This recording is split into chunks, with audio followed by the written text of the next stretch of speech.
Welcome to our YouTube channel civil basic course. और आज का टॉपिक है हमारा बिल्डिंग बायलॉज। तो ये काफ़ी इम्पोर्टेंट टॉपिक है, तो देखते हैं क्या है। तो सबसे पहले देखते हैं what are building bylaws. Building bylaws होता क्या है?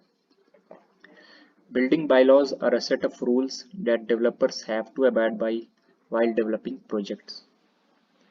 तो कोई भी प्रोजेक्ट तैयार हो रहा है तो उसका जो डेवलपर्स हैं उन्हें कुछ रूल्स फॉलो करने होते हैं, उसी को कहते हैं हम लोग बिल्डिंग बायलॉज। ये रूल्स कौन बनाता है? उस टाउन का जो प्लानिंग अथॉरिटीज है वो इन रूल्स को तैयार करते हैं। और इसके अंदर कौन कौन सी चीजें इंक्लूड होती हैं? बिल्डिंग की रिक्वायरमेंट्स, उसकी safety, minimum size of rooms, minimum height, area limitation कितना होना है, ये सब चीजें उसके अंदर इंक्लूड होती है।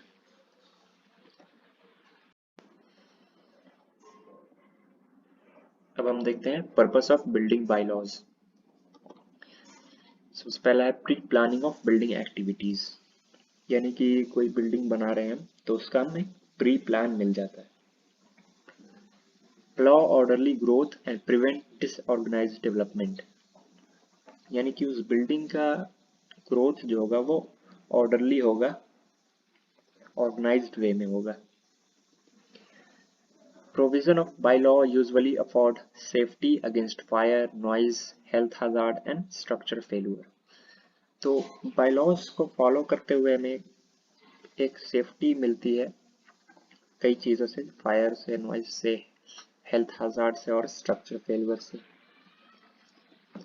Provide proper utilisation of space to achieve maximum efficiency in planning, हमें स्पेस का अच्छे से यूटिलाइजेशन मिलता है और बिल्डिंग एक एफिशिएंट बिल्डिंग तैयार होती है। They provide health, safety and comfort to the people who live in the building, जो उस बिल्डिंग में लोग रहने वाले हैं उनके लिए एक सेफ्टी और कंफर्ट प्रोवाइड करता है।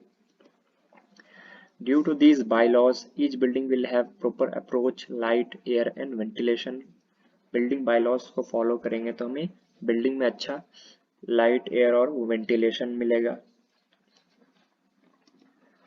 अब देखते हैं what aspect do building bylaws cover, यानी कि कौन कौन सी चीजें बिल्डिंग बायलॉज के अंदर आती है। तो ये सब चीजें हैं जो बिल्डिंग बायलॉज के अंदर आती है, जैसे कि building frontage line, minimum plot size, built-up area of building, height of building, provision of safety, water supply, drainage system, proper light and ventilation, requirement for off-street parking space, size of structure element, ये सारी चीजें हमें building bylaws के अंदर include होती है। अब देखते हैं हम डिफरेंट टाइप ऑफ एरिया। ठीक है, एरिया का कई टाइप्स होते हैं, जैसे कि सबसे पहला है प्लॉट एरिया, फिर है बिल्टअप एरिया, फिर है कारपेट एरिया, फिर है सुपर बिल्टअप एरिया और लास्ट है सेटबैक एरिया। तो कई तरीके की एरिया होती है, तो इन सब को हम एक एक करके देखते हैं। सबसे पहले आते हैं प्लॉट एरिया में। The area which is surrounded by a boundary line, यानी कि fencing, is called as plot area. जैसे कि पिक्चर में आप देख रहे हैं, जो बाउंड्री लाइन के अंदर का जो एरिया हुआ उसको कहते हैं हम लोग plot area. In simple word, the total area which belongs to you in a city और town is term as plot area, यानी कि किसी भी टाउन या सिटी के अंदर जो आपका जो टोटल एरिया है आपके अंदर आता है उसको कहते हैं हम लोग plot area. They are useful in identifying the plot of a particular individual. अब आते हैं बिल्टअप एरिया। बिल्टअप एरिया को हम लोग प्लिंथ एरिया भी कहते हैं। The area covered by the building immediately above the plinth level is called built up area, यानी कि और प्लिंथ एरिया। तो बिल्डिंग का जो प्लिंथ लेवल होता है उसके ऊपर जितना भी एरिया कवर करते हैं उसको कहते हैं हम लोग प्लिंथ एरिया या built up area. It is also known as covered area. Built up area का फॉर्मूला हो जाएगा हमें carpet area plus thickness of all walls plus balcony अगर है तो कारपेट एरिया क्या है? Carpet area is an area which is enclosed within walls. In simple word, area excluding walls in the built-up area is called as carpet area.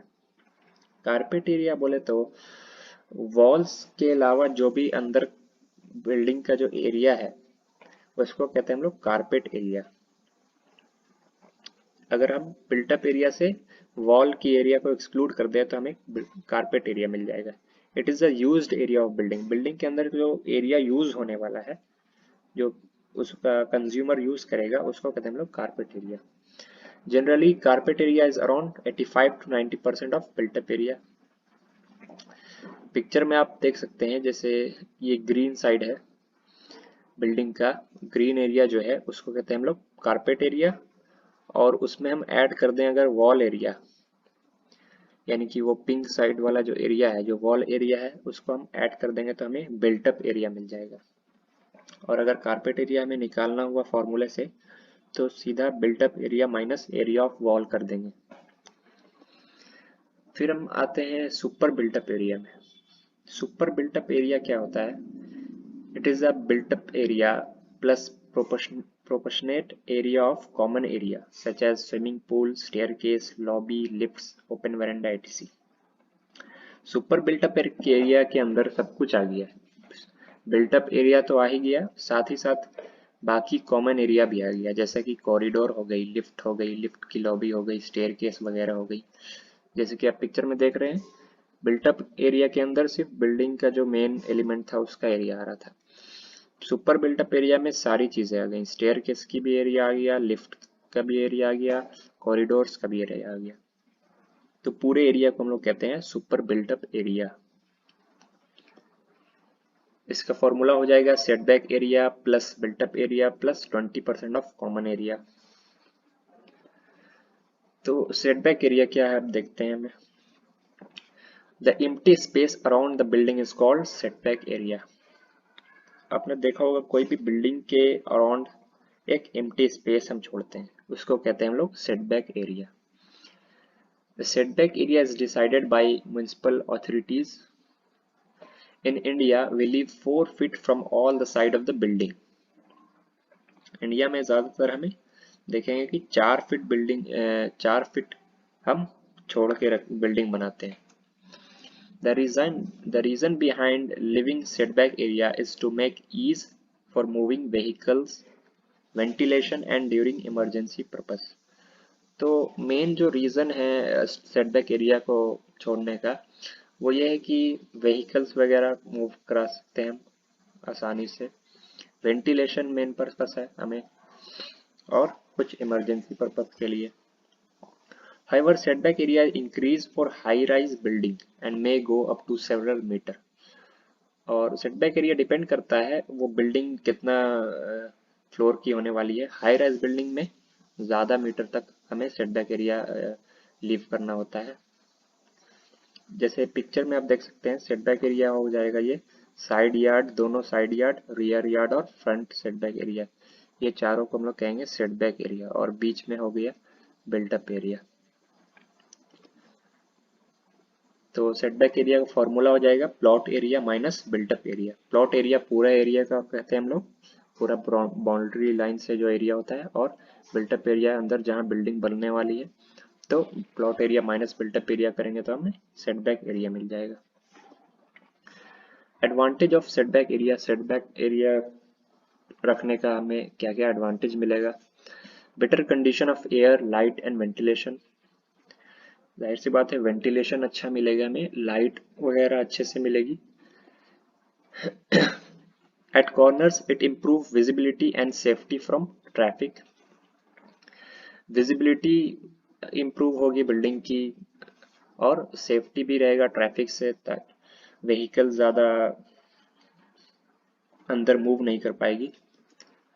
Space for parking. Parking के लिए भी space मिलेगा हमें. Protection of building from street nuisance like noise.